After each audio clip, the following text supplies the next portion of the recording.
Hey, friends, welcome to another episode of the podcast. I are super pumped because we are here with the Clapp family. Let's see, we've known Rick and Laura Clapp since, oh boy, 2010, 2011, long time. Mhm. Rick has been one of my mentors for most of that time. And interestingly enough, this was long before either of us were coaching. Rick is a coach today. He was a pastor at the time when I knew him, and we actually worked together at a church software company. So what I want to tell you about this family is they are so intentional with their lives, with their kids, with their time, with their energy. I have learned so much about how to lead a family and to be a better father from Rick. And the wisdom that Laura and Rick have really is something that's earned and something that can't be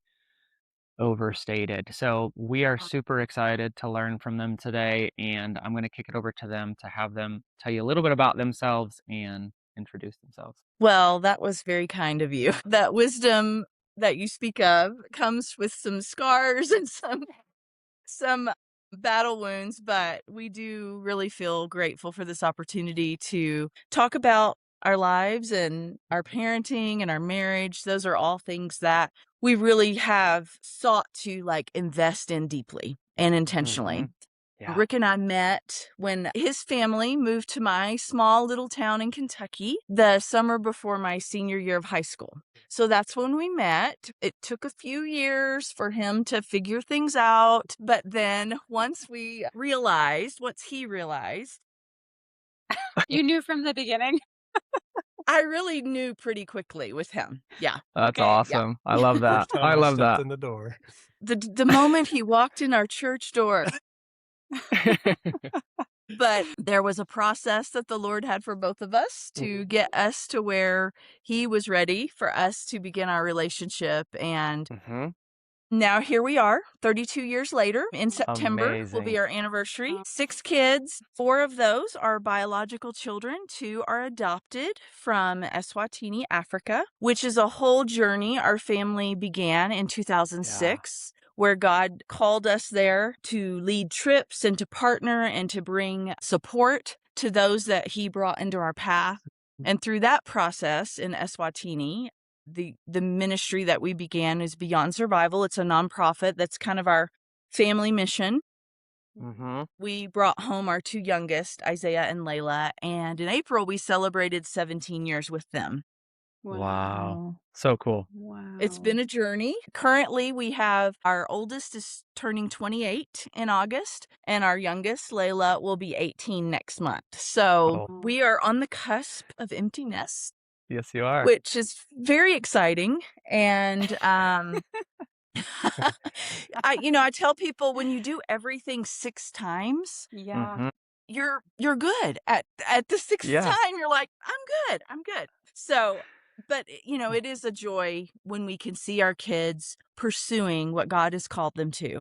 And for me, especially, I feel like when I see that in them and I see them moving in that direction, that brings me joy. I mean, that's what our whole goal was, right? Was to lead them in that direction. So,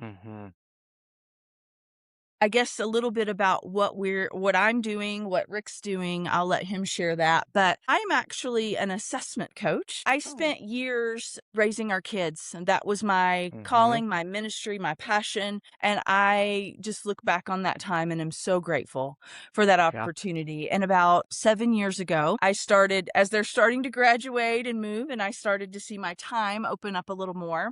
I wanted to take my master's degree. We both went to seminary, and I wanted to take some of the training and ministry that we've had over the years and use that in new ways. And so I entered into assessment work. And it looks like coaching individuals, couples, staff teams. And then also I get the opportunity to work with an organization where we help churches find pastors. And so I get to take them through assessments. I work with StrengthsFinder, DISC, Working Genius, and the Enneagram. And through all of those tools, I get to come alongside others in different ways, and it's been a real blessing. That's very cool. That's really fun. Nice. Yeah. 32 blissful years coming up in September. That's one way to put it. Ups and downs. Yeah, I do coaching as well. I really love focusing on faith-driven executive leaders, both CEOs, directors, senior pastors. I also do strategic retreats and planning with teams. So that could be nonprofits or for profits. I also do life planning with the one on one individuals, sometimes one of their friends. If they want to do that, that's a 2 to 3 day retreat and really help leaders think through, how do they want their life to impact those that would sit on the front row at their memorial service? And then Mhm. help them engineer backwards and see if they are living intentionally or can need help doing that. And then Yep. lastly, since I did executive pastor work most of my life, I do fractional operations help for churches on an interim basis. And then I also do that in the for profit space as well for a period of time, depending on the needs of the business. Nice, nice. And I actually forgot to mention, so you reminded me, Rick, that Rick actually hosted our team, our executive team for the Nature Lab, the farm and That's forest right. school that we run. He led a team retreat for us last October, and it was incredible. Cannot recommend his services enough there. So Yeah. Appreciate Yeah, that. Nice. it was a pivotal experience for us, Rick. yeah, it's a pivotal moment for the Mm. business. I feel like we should give you some like review after this last semester because you hit us right when we were in like the pits of lots of struggles and there's been a lot of light on the other side. So I love to hear that. Thanks for yeah, sharing we're that. Yeah. really, really thankful for our time with you. It was Thank you so transformative. much. Yeah, Yeah. you'll have to fill me in maybe over coffee or something next time we get together. Let's Yeah. do it. Yeah. Okay, so you guys have been married double what we've been married, which is incredible. And I love that you really seem to enjoy each other's company. I'd love to know how you have built a relationship that you want to be in. Yeah, I would say it started off with friendship. We dated long distance. Laura was at one Mm. university, I was at the other. Those were not the days of cell phone and video calls and all that kind of stuff. Right. So her letter quotient was about 5 to my 1. And then we had long distance phone calls. And that I think Uh-huh. that really gave us a great foundation for friendship, which really Mhm. helped when we got married. And Yep. then I think, we've been blessed with a lot of great couples in our life, and Mm. mentorship has mattered a ton to us. And so we've always sought out people who would be willing to share their life with us. And so I feel like we've Mm. gotten some pro tips and shortcuts from others that have Mhm. paid huge dividends in our family. And Mm. we like to pass those along Yeah. because they've blessed us. And then I would say probably third, I think there's a big difference between a commitment and a covenant. And early Mm. in our marriage, we talked a lot about we're not going to use the word divorce when we're fighting or anything like that. So early in our Mm. marriage, maybe it felt like that was going to happen. That's kind of the trump card. And then Yeah. after that argument, we're like, okay, we need to put a boundary that this is going to be our relationship. And we Mm. believe it's a covenant forever as long as we're alive. And so we're going to effort that and make ourselves stay in that boat, if you will, and Mm. then navigate those things along the way. And I think Mhm. just that comfort of knowing there's not an eject button in Laura's Mm. Mm. mind comforts me, and I hope she feels the same the other way because Mm. it's like, no, Mhm. we're going to make this work. Our word matters, Mhm. and yeah, I would say those are some key things. What else would you add to that? I would say laugh a lot together. Like we do. We laugh a lot, and that Yeah. really brings joy into the relationship. And we laugh at Yeah. ourselves, we laugh at our Do kids, a we lot laugh of smack talk. Yeah. we laugh at we find things to laugh about Yeah. because Yeah. things can be so heavy sometimes Mhm. Mhm. that if you Mhm. Mhm. can't anchor it in something, I mean, it Yeah. makes me Yeah. think of the verse that says, "The joy of the Lord is our strength." And I think that can Mhm. apply to marriages as well, is really leaning into that joy Yeah. when there's not a lot to grasp onto around you, but doing that with each other. Yeah. I like there's a contrast there that both of you have introduced, which is this idea of we take our covenant with each other seriously, but we try Mhm. not to take ourselves or our interactions too seriously. We try to keep it light. We try to laugh, right? Like we try to bring joy and fun into it. There's like a lovely contrast there that you've highlighted, which Mm. is great. You guys have been through so many seasons in your marriage. I'm curious what, maybe reflecting on it now at 32 years, we're just going to round up since September is coming. Close enough. What, maybe what's been the hardest season, or what multiple seasons have been like cyclically hard where it's like, oh, we're here again? And how have you guys navigated those? Yeah, I'll share a couple, and then I don't know if they're the same or not, Let's but see. I would say early on, it was an adjustment to navigate just being married. And we're both firstborns. We're both highly independent, highly competitive. So And what are you both so on the Enneagram? I'm a 9 and Laura's a 1. I'm a 1. Okay. So Okay. Okay. 9, 8 wing, 1, 2 wing. Yeah. Yeah. Okay. So there's a lot of even our dating relationship was competitive on who's going to beat who at bowling and trivia, all kinds of things. So that took a while of maybe a little hostage negotiation of figuring out, okay, where will the plates go? Where will the forks belong here? How Oh, does the toilet roll yeah. supposed to Strong go? opinions on Yeah. both sides. Because Okay. it's just, Okay. you're bringing Yeah. strong, independent people together. So I would say that Yeah. was first, and that took some navigating.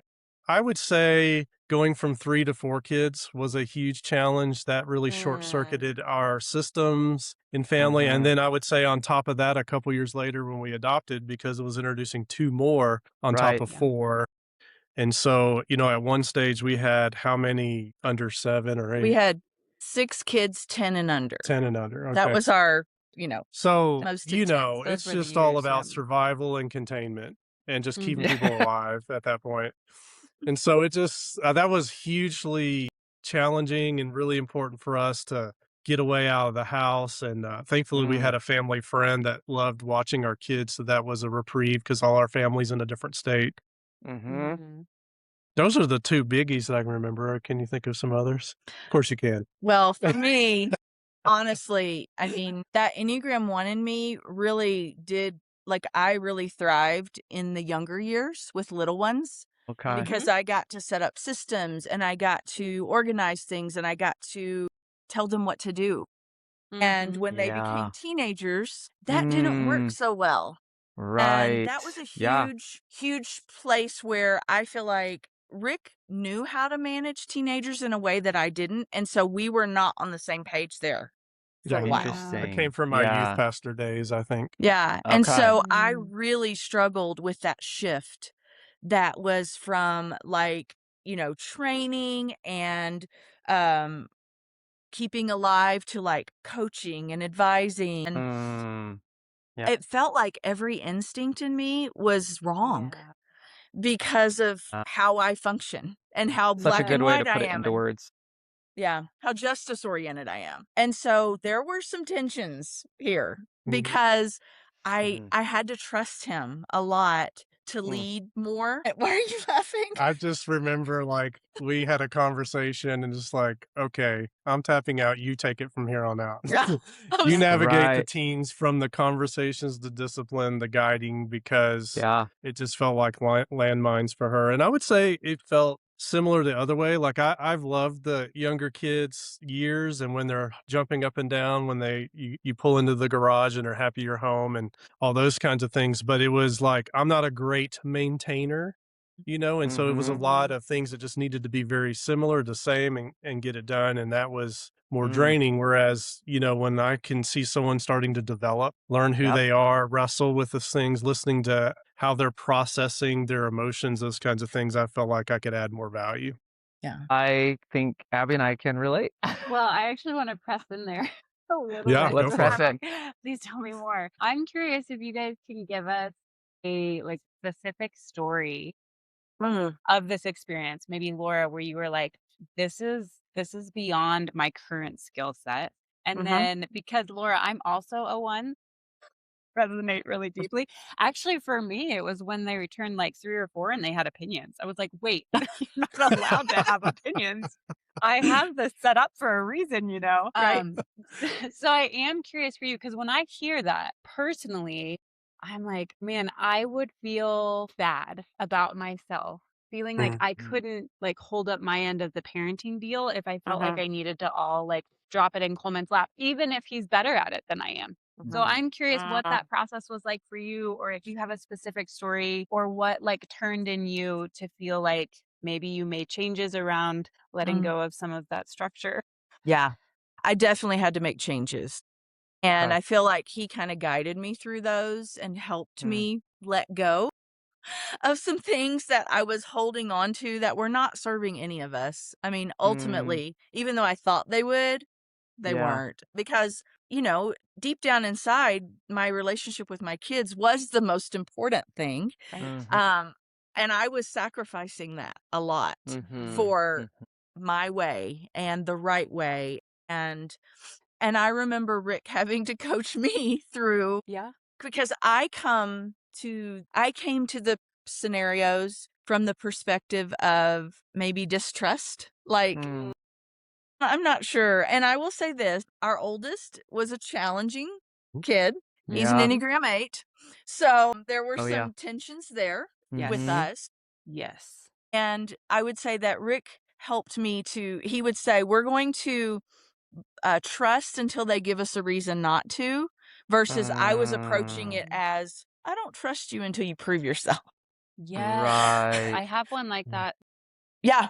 Yeah. And so that was a shift that I had to make mentally in order to really approach them in a better way, in a more loving, kind way. Well, and I would say, like, as you mentioned, they have opinions even at 3 or 4, where they get even better at sharing those in their upper years and teens. Yep. And sometimes those would be really crushing to Laura, and it would feel like an indictment Mm. on her as a Yes. mom, as a person. And I'm like, no, that's really the only great sign of that is they feel comfortable enough to share how they feel Yes. inside our house, because you get Yes. other reports of them out from their teachers and from friends of Yep. how, how much manners they have and how respected they are and how much of Mhm. a joy they are. And then you're like, inside, you get some of that. And then you also get the shadow side. And That's I right. think, it's hard to, I would say, for you, at least as a mom, it's hard to reconcile that because it feels like a failure. And to me, it was Yes. always a good sign, but because it's a safe area. It's like if we can Yes. provide a place where they can share honestly where they are, and may take some work to get there, but it finally comes out. That to me is a Yeah. win in the win column, no matter how many stabs that we got along the way to hear the Yep. information. Yeah. I love that perspective because as a parent, it's so easy to make our kids our scorecard. Yeah. Yeah. Mhm. Right. So, like you were saying, Rick, Laura's getting this feedback or these stories from her kids, and it's hard not to go, I feel like they're saying that I'm not the mom I should be or they want me to be. And I feel that sometimes as a dad. Yeah. But if you can flip it, if you can flip the perspective to the fact that they're willing to share that with me, means they feel some level of safety Mm-hmm. to be honest in this relationship, which is incredible. Yeah. Well, and you have to change like your tactics from a sarcasm or from a Yes. one specific example I would say to them often is like, I would say, your principal called me today. And they're like, you did? They did. Why? And I was like, well, they said that you were in a ball in the corner crying, missing your dad so much. And they're like, whatever, roll their eyes. And so I just make up things like that just to like play fun with them, just to let them know Uh-huh. that, we love them deeply. We're for them, trying Right. to give them space to be their own person. Of course, they know it all at certain ages, and I'm sure we did Yeah. too at that Oh, age. yeah. Our parents would say the same. There was just like, I wanted them, and I still want our home to be a place of refuge and refreshment. I want them Mhm. to experience truth, but more than anything, I want them to know that there's a family that loves them deeply, wants them here, Mhm. and Yep. they're always welcome here, and so are their friends. So figuring Yeah. out that dance is tough and it's hard, Yep. and it's you bump into each other. Yep. And I would say, like, we wouldn't have those opportunities if Laura didn't do such a great job laying a foundation at the beginning, Mhm. because she had a calling to be a mom and loved that Mhm. and Mhm. wanted to teach them things, and she's documented so many different things, and we have boxes of memories and Yeah. trainings that I believe laid a great foundation that then we can have those teenage years and there's some trust underneath there. You're not just starting Yep. from ground zero. Yep. And then there's days you just don't know what you're doing. You're just like, well, I hope Mhm. this is the right decision. Time will Yep. tell. Yeah. Well, and I think of this is kind of a silly example, but it shows the shift from little kids to older kids. Let's say, for example, one of them comes into the kitchen to cook some food and they leave, this mess behind. Yep. My inclination was to be like, get back down here, or, like, come clean your mess and, be very commanding about it. Yes. Rick's approach would be he would take a picture of it and he'd text them the picture and say something about a crime scene. A crime has been committed in our house.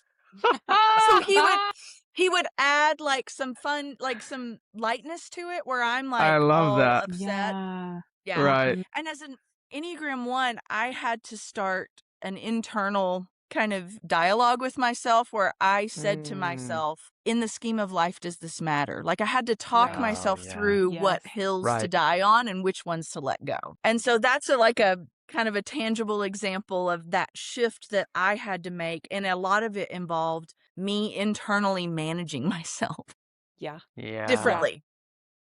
Yeah. Yeah. That's beautiful and awesome that you're willing to share that with our audience, Laura, the work that you've done to love sharing your kids well. She's sharing with you. She's sharing it with me. She did for me today. She's here for you. She's here for We you, need to babe. plan a coffee date, Abby. Apparently we do. We Yeah, have a I lot think in common. I think that would be well worth your time.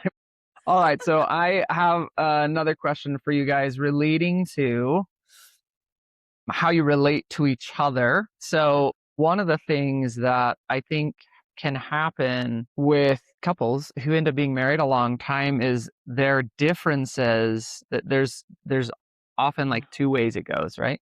Their differences create this kind of situation where they're just kind of drawn apart from each other because they can't reconcile and it's too uncomfortable or painful or whatever the situation is. And then there's this experience where as you are married for a long time, you choose to like start to love and appreciate and honor and respect those differences, and it kind of draws you together. So I know for you, it is the last one I said. So how do you guys honor your differences in personality and temperament? Give us a story or a real life example of like, what does that look like in the Clapp marriage? Yeah. This is where some of these assessment tools have really come in handy. Yep. I wish we had had them earlier in our marriage because I think we could have avoided a lot Yep. of hurt and Oh, yeah. pain points. You're so right. When we encountered the Enneagram, I kind of found it and really resonated with it. I loved the idea that we go to our motivations, not just our behaviors. And I had asked Rick, we have a friend that was an Enneagram coach, and I said, hey, could we do a couples session with him? Like, I think that would be really fun. And it was so funny because at the end of that session, like, ongoing argument that we'd ever had became clear. It's like, this is why this resurfaces over and over and over. And it was just like, you see it that way? Like, I had no idea that's how he saw it. It's a very And so different that- perspective. Yeah, that idea of putting on someone else's lenses to see the same situation through their lens versus your own. And that's helped me because, once again, as an Enneagram 1, I tend to believe there's a right way and a wrong way for everything. And it has given me an understanding that maybe there is more than one way. And that just because he's an introvert and I'm an extrovert. So that's another layer here. Just because he needs time alone, I don't have to take that personally. Like, why would you not want to spend time with me? Or why would you need time away from me? Right. Like, that was a really hurtful thing to me. So, Well, and I would say like when we did that marriage session, I could not believe the inner dialogue of a 1. I'm like, you literally think that about yourself? Like, yes. Same how for is me. that possible? And I was like, I left that feeling so sad. I'm like, no, I would never think those things of you, or anything. Right. So that was an eye-opening. I think also a pain point or wound through the good part of our marriage was related to this was not feeling like we're on the same team. Like when we would get into Yeah. arguments or whatever and be like, it's not you against me, it's us against whatever we're dealing with. But it didn't Right. always feel that way. It felt like it was directed towards each other. And so it took a Yep. while just to also me learn Laura in that when she's saying things, her motive is to make things better, not to be judgy. And Right. it Oh, did not that's feel a like really that good one, early Rick. on. Yeah, it did That's a not feel really like good that one. early on. It did not feel like that early on for me either. And I still got to That felt remind personal. myself of that sometimes, let me tell you. I do I'm too. curious, what type are you, Coleman? 7 with an 8 wing. Okay. Okay. Yeah. Yeah, 7 with an 8 wing. I lean heavily into my 6 wing once I became a dad. Yeah. Mm. So I don't know how much of the 8 wing is left at this point, but in my 20s, when I tested, 7 with an 8 wing. Yeah. Okay. Yeah, I'm a Yeah. 1 with a 9. Parenting has brought my 9 out, actually. I felt like my 1 had to crawl under a rock and hide because I Mm. couldn't live the way that my 1 wanted to live, and so I just Yeah. had to come somewhat like, "I don't care, it's fine, whatever." But she comes We're out every once fine. in a while. Everything's fine. Everything's fine, we're all good. Yeah. Yeah. Yeah. That's funny. Yeah, I think like Laura said about assessments, if we had taken some earlier, I just think they're invaluable, particularly the Enneagram of learning each other, and it also Mhm. helped with parenting Yeah. Yeah. because we Mhm. we could understand where our kids were coming from as well and what they were saying and Yes. how they articulate. It wasn't just about respect, and it Right. wasn't just Right. about Uh-huh. breaking the rules or I'm going to do whatever I want to do kind of mentality. Yep. And I mean, we have some strong kiddos for sure, but we also have learned and are learning to create space and freedom for them to be who they truly are, how God has designed them to be, and then just navigate the complexities that come with that, and Mhm. it's wonderful as they get into their 20s, particularly after a couple years at college, that you Mhm. start to build a new relationship because you Mm. start to Okay. form a friendship and Yeah. and you feel like they've got to compare their family with other people's families. They've got to compare Yeah. parents with other people's parents, Yep. and there's a Yep. newfound fondness, I guess, for one another Yep. after the fact. Yep. And I mean, we also, I don't know if we were taught this by somebody or not, but we just took the position we're going to be the pursuer in our kids' lives. And Yes. so that meant how we framed our house, how we built bridges into their hearts. Yeah.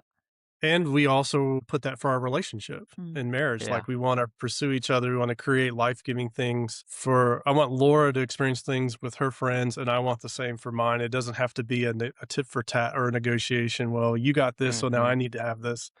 How it was early in our marriage, I felt like it was more Yep. about, Yep.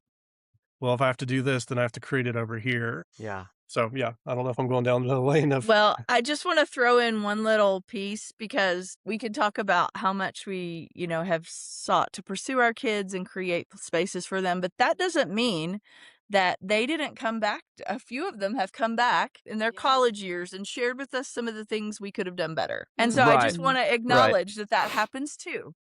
Yeah. Oh, I yeah. want to see that as a blessing that they would be willing to share Mhm. and approach that humbly with them. I can't say it hasn't stung, and Yeah. I've had a few tears over it privately, in my bedroom closet. Mhm. well, and the Mhm. reality is we're a better parent to number 6 than we are to number 1. Oh Yeah. my goodness. Right. Yes. You're learning Right. along the Yes. way, and I've said to our Yeah. oldest multiple times, I'm like, "Everything's new with you, man." And, yeah, I'm trying, but it's all new Yeah. territory. Yeah. Whereas I don't feel that stress with the others, and so my confidence Uh-huh. level is there, my wisdom is probably better there, less on defense. Yeah. Yeah. Mhm. Yeah, for sure. I love that. Such wonderful humility from people who I think are amazing parents. Yeah. Yeah. Thanks. I feel like we've touched on this a little bit, talking about the evolution of your parenting experience. And even for you guys, like it's starting to feel a little bit full circle now as your kids are coming back and giving you feedback, whether you Mhm. want to hear it or not.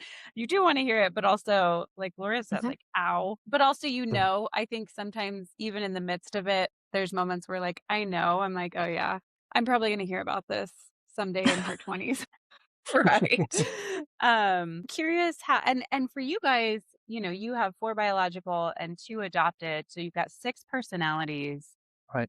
And it sounds like you really have tried to parent each kid to fit them and who they are. Mhm. I'm curious how you navigated that with 6 different personalities because we have 3 and Mhm. we often get the like, well, you didn't make them do this or you know, like they're holding us accountable and we're like, Mhm. no, we're going to meet your needs and we're going to parent you as we see fit. And that may be different kid to kid, but sometimes I'm feeling like, is that going to come back? The fairness card and the where they feel like Yeah. we didn't do them right because we did something different with one of their siblings.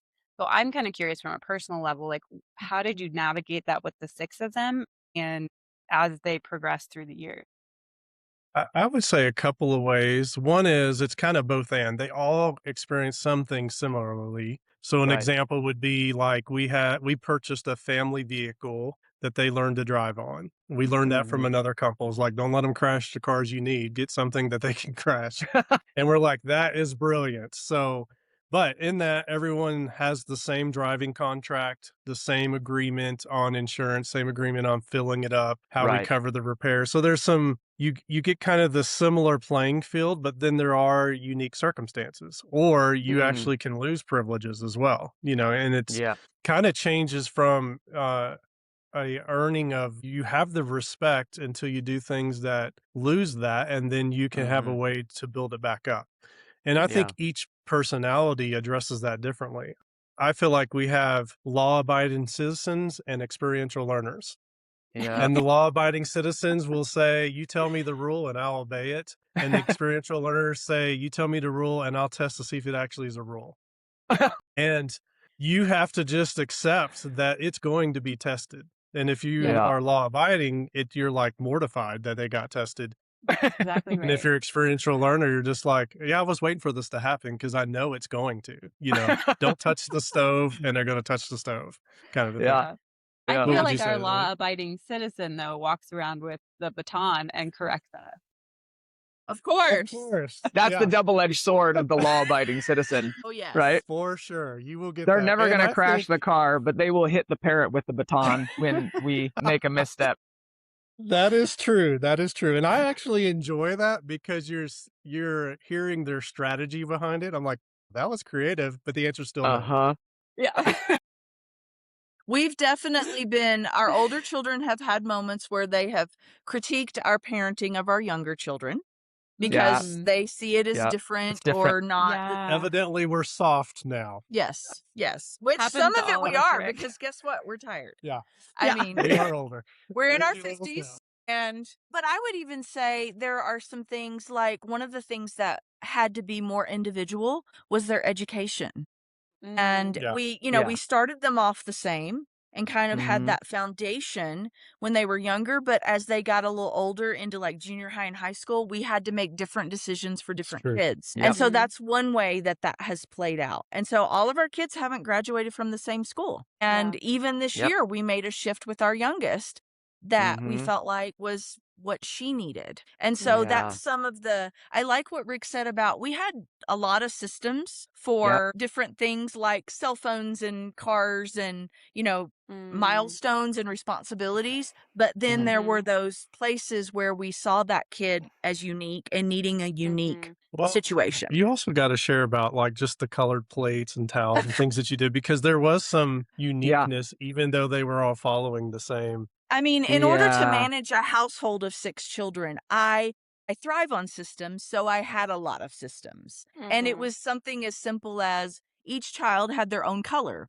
And Yeah. so their towel was that color, their plate, their cup, their like I Right. assigned colors to the kids and almost it Mhm. doesn't mean they all only could wear that color. Like we weren't that that almost sounds cultish, right? But we did have ways that we to manage all of the So you knew things. who left their cup out or whose towel was on the Mhm. floor. It wasn't a Yep. question Mhm. of those kinds of things. Plus, it also just gave them some unique individuality experiences of like this is mine, and everyone's kind of Right. respecting those Yeah. things.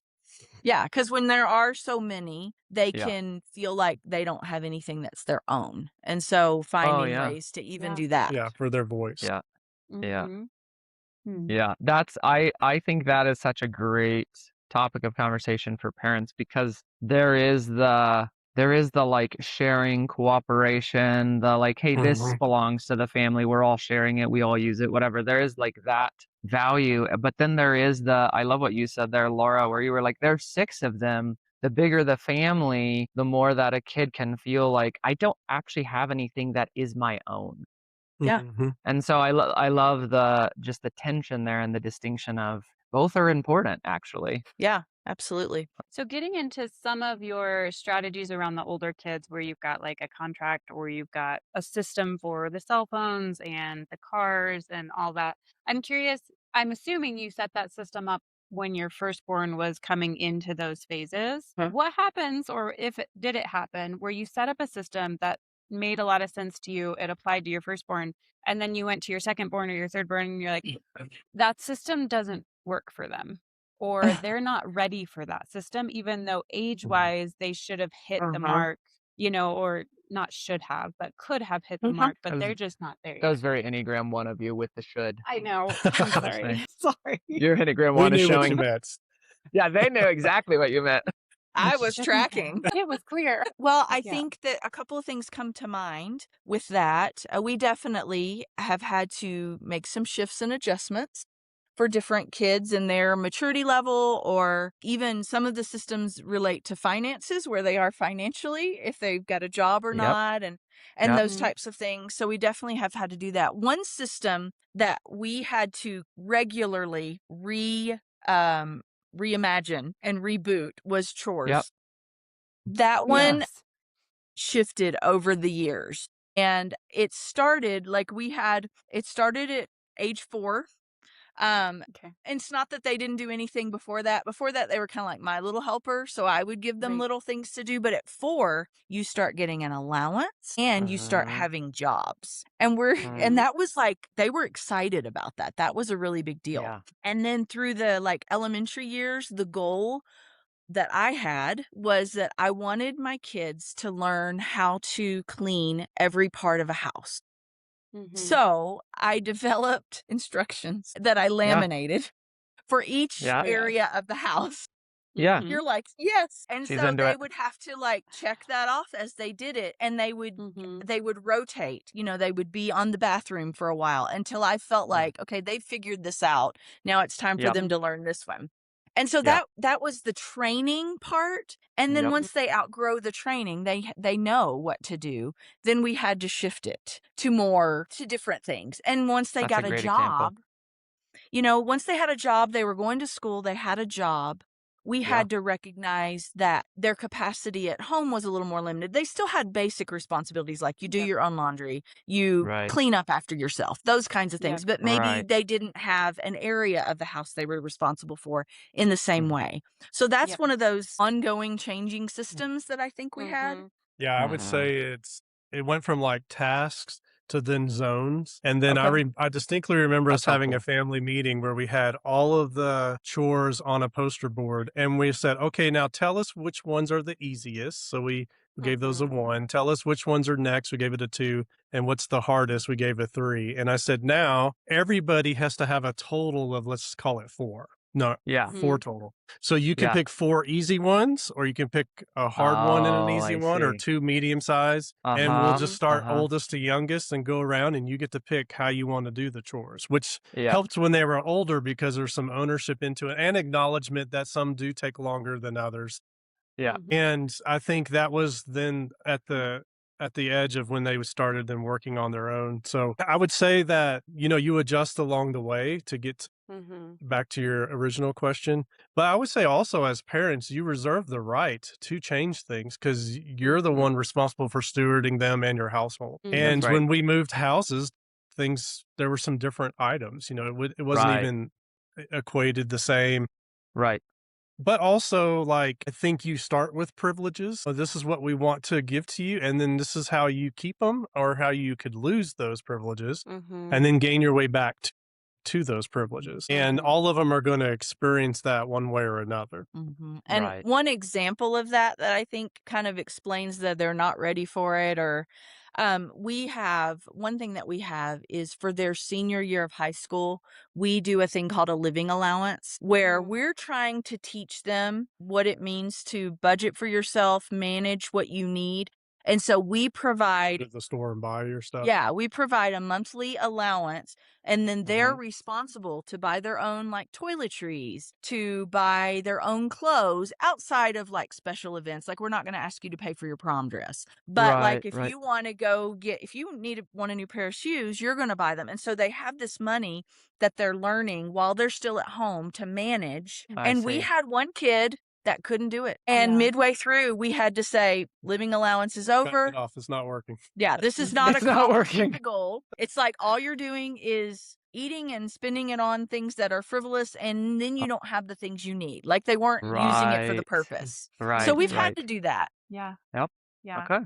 That's So, cool. yeah, so kind of what I hear you saying is you may not change it until, like you said, until they prove that they can't do it. Mhm. Where Yeah. like there's a child or two that I'm like, I've already written it off. Like I'm like, they're not Mm, ready. But I actually haven't given them the chance to show Right. me that they could be ready. Yeah. Right. yeah. And so by at least moving forward into the system, it's like, well, we're going to give you the chance, but we're going to make it really clear how you could lose it. And then if they lose it, to some extent, it's like, well, that wasn't a surprise, but it Right. did give them the chance to live into it if they decided to. Yeah, and you're touching on Hey. a core, like, motivation that we really want our kids to be successful, right? We want them to Mm-hmm. learn and gain these skills, and, you can prepare as much as you can think of and even use what Mhm. has worked on others and still not get that same result, Yep. and that's also perplexing at times. So Mhm. but I do like what you said about letting them show you where their limits Mm-hmm. are, especially as they get older, because it's Yeah. like, Mm-hmm. hey, you earned this. Like I didn't cause this, Mhm. and I did not give you the opportunity. But let's also retrace the steps and see if we can help you get on a new direction and success. Right. Yeah. Well, I also like so kind of a core principle that I'm pulling out from what you guys have shared is this idea of leading with trust Mm-hmm. instead of expecting them to earn it. Mhm. And I think about that core principle as a very important life skill because in our lives, if we don't lead with trust in our marriage, that has consequences, right? Yeah. So Mm-hmm. if we're like, hey, I'm married to you, but I'm not going to trust you until you earn it. There's some pretty significant consequences there versus Absolutely. the leading with trust and saying, I'm going to trust you first. And same thing is true in employment and work relationships. You start a new job or you start working with new people, if you don't lead with trust, you will literally limit the amount of cooperation Yeah. and results that you can accomplish together. But if you lead with trust and then let them prove maybe that they're not worthy of it, that's almost always the better way to go. It's the vulnerable way. It's the Mhm. like there's some risk to us, right? But Yeah. if we can do it, it actually has a significant impact on the results. So I I like think that. that's a great insight. I think it's both kind and gracious, Yep. but as kids get older, they feel the opposite. And then it's smothering Mm-hmm. and it creates a Yes. divide between you. Mm-hmm. And Yep. so, yeah, I would say this is where if you think of like a business deal where you have to bring money to the table, I would say the Mhm. parents are bringing the money to the table with Mhm. fear and trembling sometimes, but Yeah. also allowing it to take its place. And I think that's one of the callings of guiding kiddos is that Yeah. we have to be the ones that can carry some of that for them. Yep. And maybe they'll realize it as they get older. I certainly remember a moment when I was at college. I worked in the bookstore and we had books and then we sold like sweatshirts and had cards. And Mhm. there was a moment in me, I don't know what it was, but I was like, I need to send my parents a card and just thank them. Now, they've almost had a heart attack when I sent that card. They're like, whose kid is this? But there was something through my journey that maybe my second year there, it was like, yeah, I appreciate some of the things that they've done for me, and I didn't really even Uh-huh. know all the stuff they did for me. And I do Right. see that from our older kids as well, that there's a level of that. And when you walk in somebody else's shoes, then I think you have the aha moments. And so the older I get, the respect for my mom, my dad's not living anymore, it just Mm. grows because Yeah. of Yeah. what I think about all that she had to do for us Yep. when we were just, young whippersnappers eating all the Mhm. breadsticks that night or whatever. I It's love a it. funny I love it. example. That is a great example. I feel like I can relate. You like them Uh, breadsticks, huh? love them. I love them. Okay, so one of the things that I know for me personally was a very significant challenge becoming a parent, and you guys are familiar with the Enneagram, so it will come as no surprise to you. Enneagram sevens want to avoid emotional pain and discomfort and negative emotions at all costs. One of the things that is true for all parents is that by becoming a parent and by adopting or bringing a kid into the world, you are subjecting yourself to a human whose brain and body are not fully developed, which means that they're going to have some crazy emotional stuff Yeah. happening in your home, in your presence that you have to navigate. And so I think this is, for me, I think it's like one of the most relevant parenting questions, which is how do you coach your kids through big emotions? And, big emotions could be, whatever you want to share, but right, like the tantrums when they're little, but then teenagers have lots of emotions and adult kids Yeah. have lots of emotions. And so would just love to hear each of you share a story or just your perspective on how do you do that? What's worked for you? What's been helpful? I feel like this is where maybe the gift of Enneagram 9 can come into play because I do Yes. have the capacity to listen and see someone's perspective. And I would say I remember the freshest example was with one of my daughters and just, crying. And I'm just trying to understand, what are you believing about yourself? Getting to the Mm, root of what's the thought process is happening and what do you think about yourself in this scenario and why do you feel like you're a failure and all these kinds of things. And once I mhm, heard the root of those, it's like, okay, well, first of all, let me tell you what's true, how I see you. And let me tell you what mm, we can do about what you're experiencing and try to help get a different path. And then you'll know if that's right or not based on the wisdom and the fruit of that next decision. So I yeah. think, I don't know if I'm fully answering your question, but I feel like sitting with them and hearing and not Yep. combating what they're saying first, trying to understand why do you feel the way you do and Oh, help I me love that. understand the emotions of it.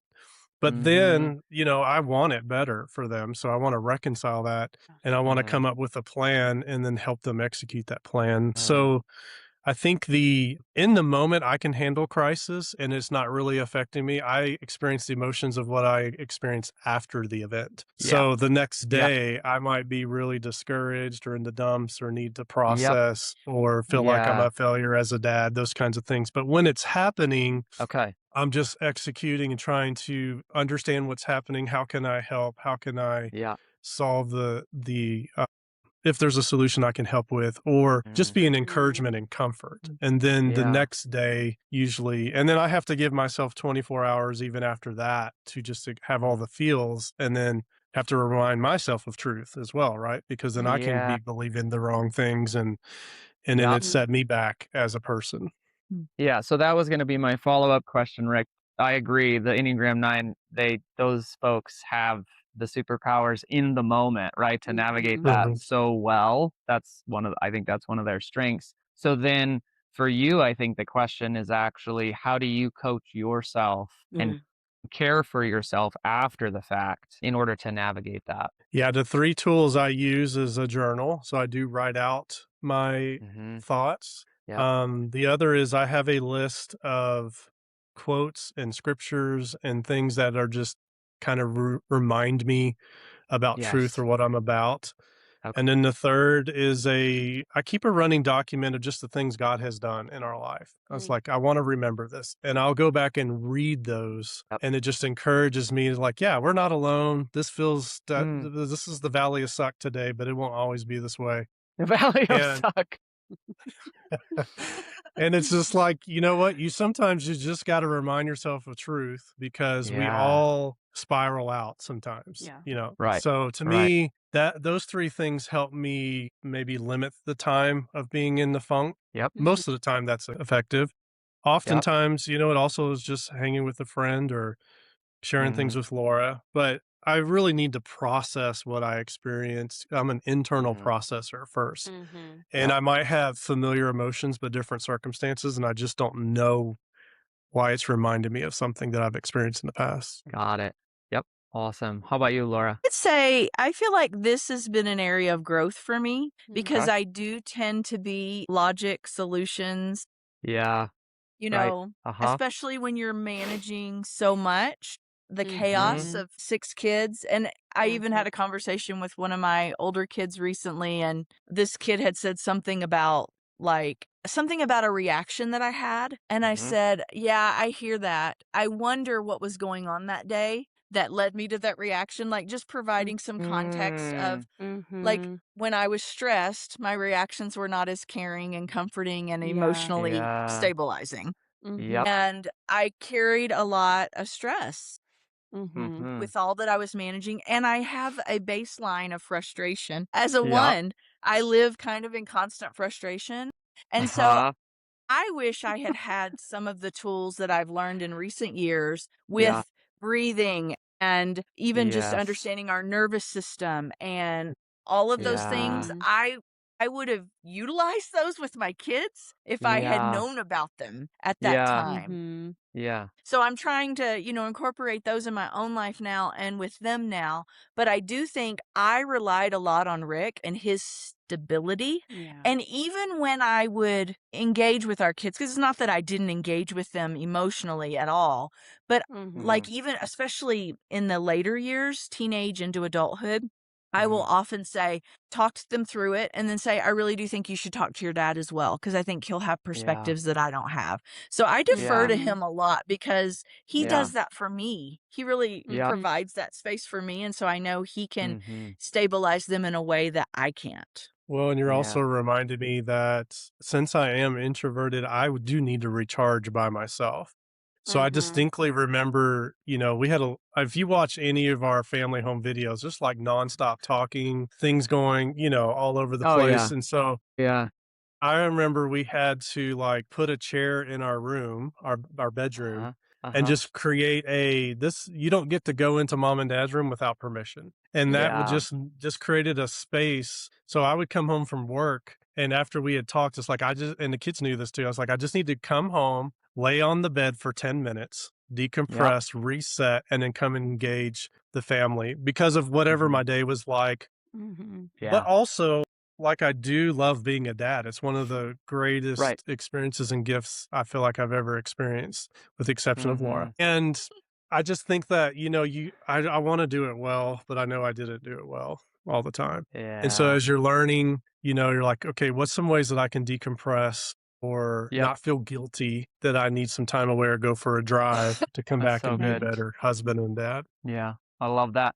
And I want to point out something that I think is really beautiful about your relationship. And I'm kind of circling us back to the way you guys honor each other's differences. Laura had the systems. That was not Mm. Rick's strength, and she was able to put Mhm. those in place. And Rick pointed out how that created a really solid foundation for your family. And then Laura was able to lean into Rick's strengths with the kids' emotions and all the irrational behavior with that Enneagram 9. And I would say for me, when our kids were younger, I would describe the toddler baby phase for our kids as like the hardest season for me. It Mhm. felt very emotionally out of control in this house because so Abby's an Enneagram 1, but she has the 9 wing, which she leaned into heavily. And Uh-huh. so I would often look to Abby to be like, are we okay? Are they Yeah. okay?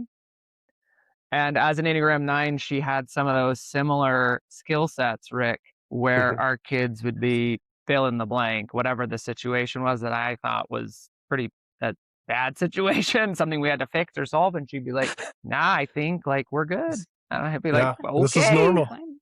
Well, cool. Yeah, this is normal. That's right. Yeah, this is normal. And I'd be like, oh, boy, okay. Well, I also grew up with a brother and sister, and Laura grew up a brother, but 10 years younger. So she had a little bit of a only child experience.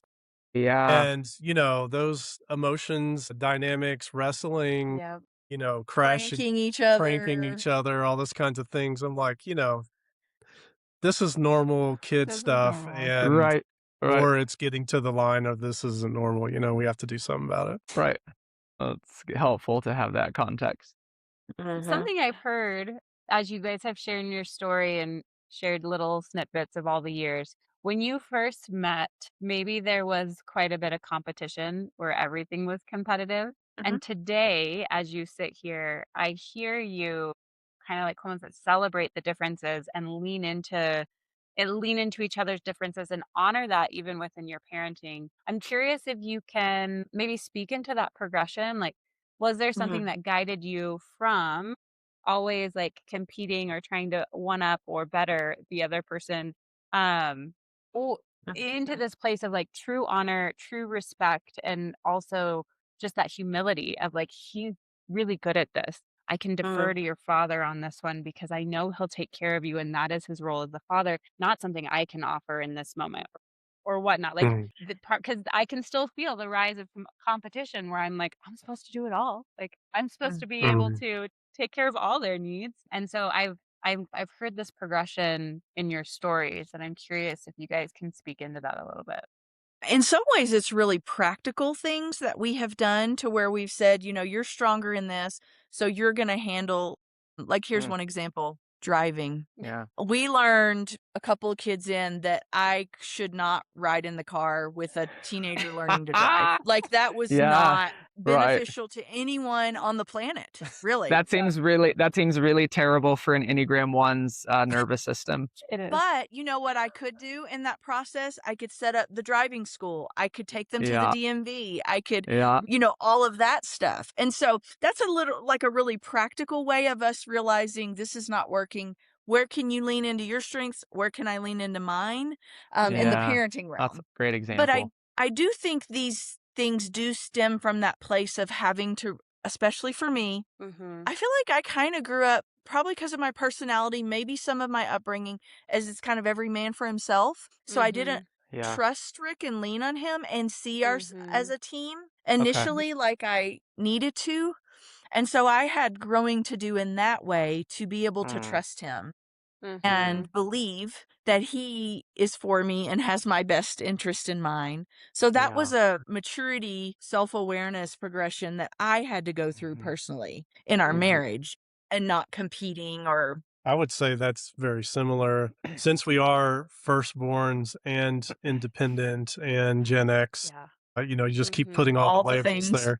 That I also would say I needed to entrust myself to Laura and let her shine Mhm. Mm, on things that she's really good at and Mhm. just let her be a teammate, like yeah, Yeah. let her contribute or not try to push it out or, feel like I have to do it all or that kind of mm. thing. And I would say like we still have our competitive nature with each other and that's part of the Oh, yeah. fun and the Right. sarcasm and stuff. But kind of like I was saying about as I get older, my appreciation for my parents because of what they did for us, Mhm.